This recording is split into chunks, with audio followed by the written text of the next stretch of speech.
Mesdames, Messieurs, bonjour et bienvenue à vous. Les titres du journal. Elle est considérée comme une épidémie mondiale selon l'Organisation mondiale de la santé. L'obésité touche un adulte sur 6. Quelles sont les causes et comment la prévenir? La réponse à suivre. Affirmer le rôle essentiel des sciences et des techniques spatiales dans la réalisation des objectifs de développement durable, c'est l'objectif de la Journée mondiale du vol spatial habité. L'événement est célébré ce 12 avril. Et puis fini le temps où les climatiseurs ou les lampes restent allumées à longueur de journée. Dans l'administration publique, une technologie est née pour éviter le gaspillage d'énergie.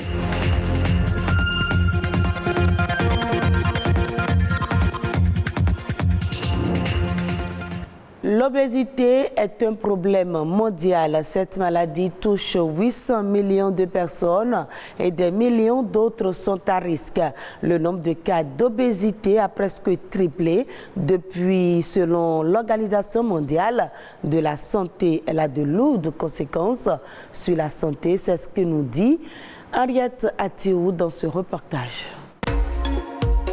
Aujourd'hui, dans le monde, 1,5 milliard d'adultes de 20 ans et plus ont un excès de poids et au moins 500 millions d'entre eux sont obèses. Selon des études réalisées en 2014, le taux d'obésité au Bénin s'élève à 9,3%.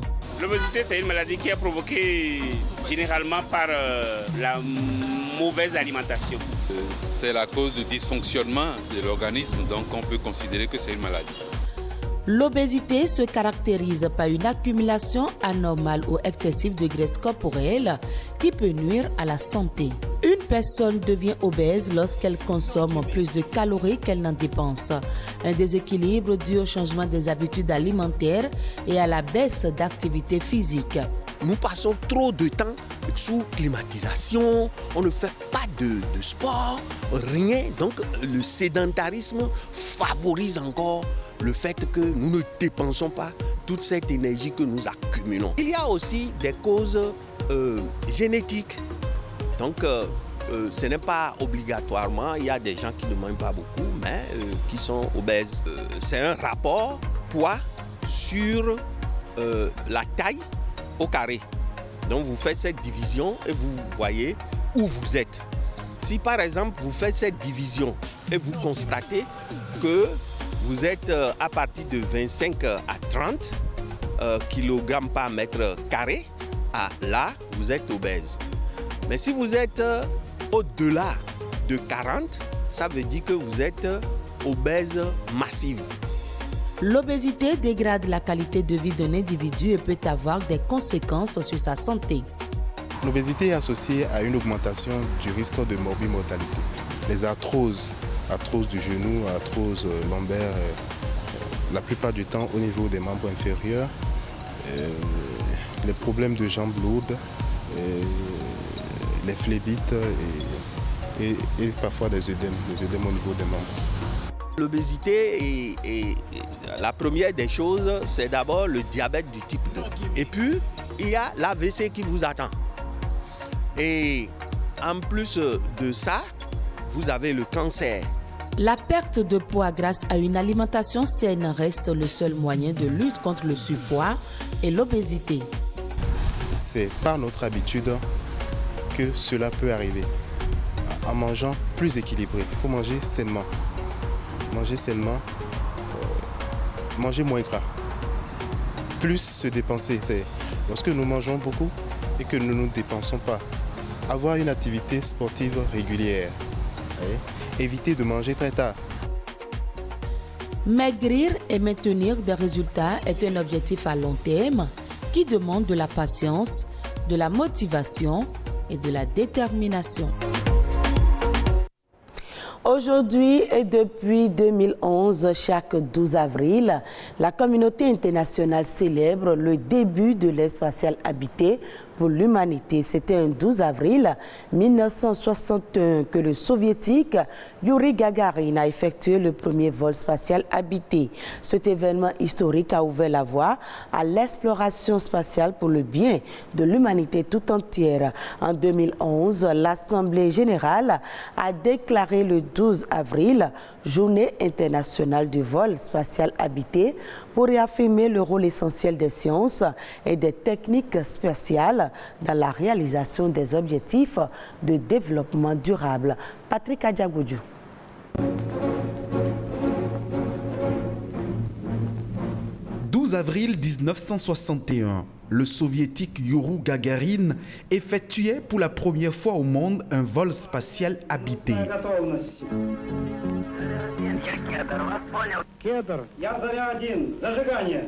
Ce cosmonaute soviétique devient le premier homme dans l'espace. Cet exploit technique et humain ouvrait alors la porte à une aventure spatiale mondiale qui allait permettre de nombreuses découvertes scientifiques. 60 ans après, l'humanité se souvient toujours du premier vol spatial dans l'espace qui fut l'un des plus grands exploits réalisés par l'homme. Aujourd'hui et depuis 2011, chaque 12 avril, plusieurs pays à l'échelle mondiale célèbrent le début de l'ère spatiale pour l'humanité.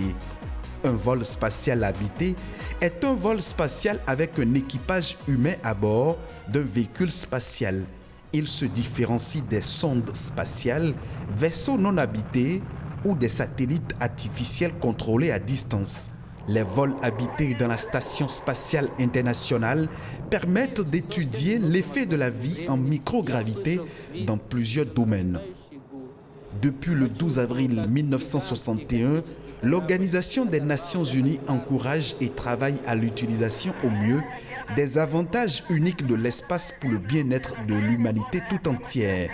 Plusieurs dates retracent aujourd'hui l'histoire des vols spatiaux habités dans le monde entier, dont le 9 juillet 1963, date à laquelle la soviétique Valentina Tereshkova a été la première femme dans l'espace.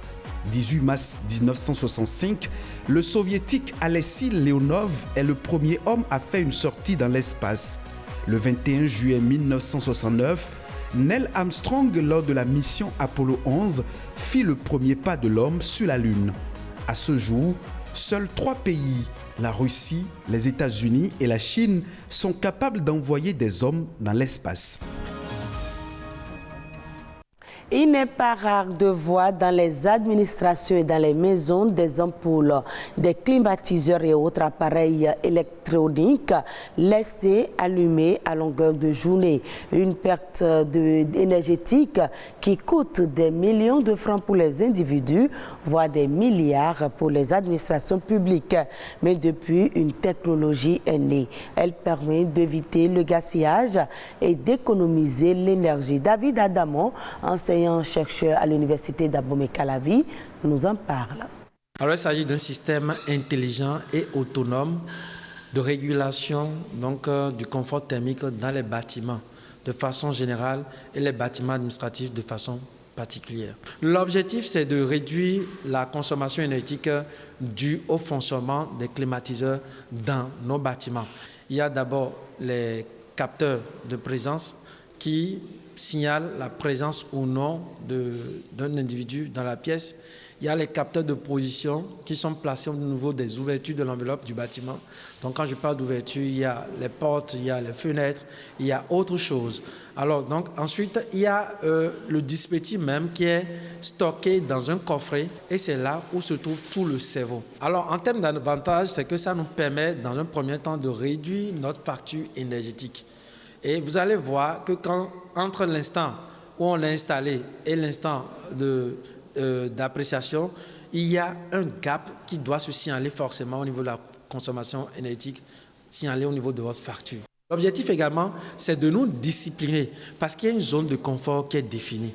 Aujourd'hui, vous voyez des gens dans le bureau, ils peuvent mettre le climatiseur à 15 degrés, à 16 degrés, à 18 degrés, à 10 degrés. Mais ce n'est pas normal. Ce système également est la bienvenue dans nos bâtiments administratifs Parce que des fois, nous rentrons sans éteindre le climatiseur. Et vous imaginez, vous rentrez à 18h30 et vous devez reprendre service à 8h.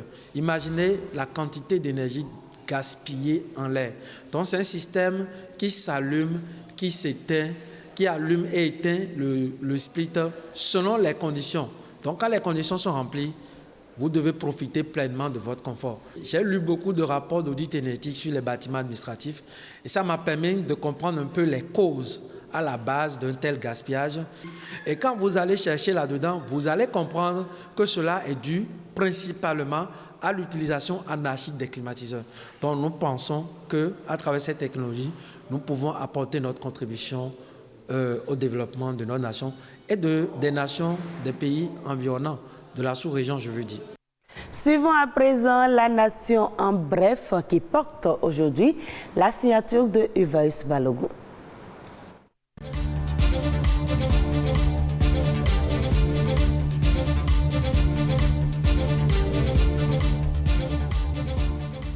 Le Bénin facilite la vie aux voyageurs en partance du Bénin pour les pays de l'Union européenne. Selon un communiqué du ministre de la Santé Benjamin Hunkpati, le processus de conversion des carnets de vaccination en passe vaccinal destiné à faciliter l'exercice du droit à la libre circulation au sein des États membres de l'Union européenne est opérationnel. Le communiqué indique donc qu'un voyageur qui désire effectuer la conversion de son carnet de vaccination en passe vaccinal doit se rendre au Palais des Congrès de Cotonou muni de son carnet de vaccination, de sa pièce d'identité et de son titre de séjour. Aplahoué, Lalo et Lokossa s'ajoutent désormais à la liste des localités bénéficiaires du volet assurance maladie du projet Assurance pour le renforcement du capital humain Arche qui donne droit à des soins de santé gratuits. Grâce à cette extension, les populations bénéficiaires peuvent désormais se faire consulter et soigner gratuitement dans les centres de santé partenaires du projet, conformément au panier de soins défini par le gouvernement. En croire la ministre des Affaires sociales Véronique Tony-Fodé, ce projet est important pour les populations qui n'auront plus besoin de débourser de l'argent avant de se faire soigner. Elle a rassuré de la disponibilité des services respectifs, notamment dans les centres de promotion sociale et dans les centres de santé pour satisfaire les populations bénéficiaires. L'assurance maladie, faut-il le rappeler, est en cours de généralisation depuis janvier 2021 dans plusieurs communes du Bénin. Le Bénin a enregistré une baisse du niveau global des prix en février dernier par rapport au mois de janvier. Selon la note d'analyse du mois de février 2022 de l'indice harmonisé des prix à la consommation au sein de l'Union économique et monétaire ouest-africaine UEMOA, le Bénin a enregistré une baisse en rythme mensuel de 5% en raison principalement de la chute du niveau général des prix des produits de fonction. Il s'agit notamment des prix des produits alimentaires, des boissons non alcoolisées, du logement, de l'eau, de l'électricité, du gaz et d'autres combustibles.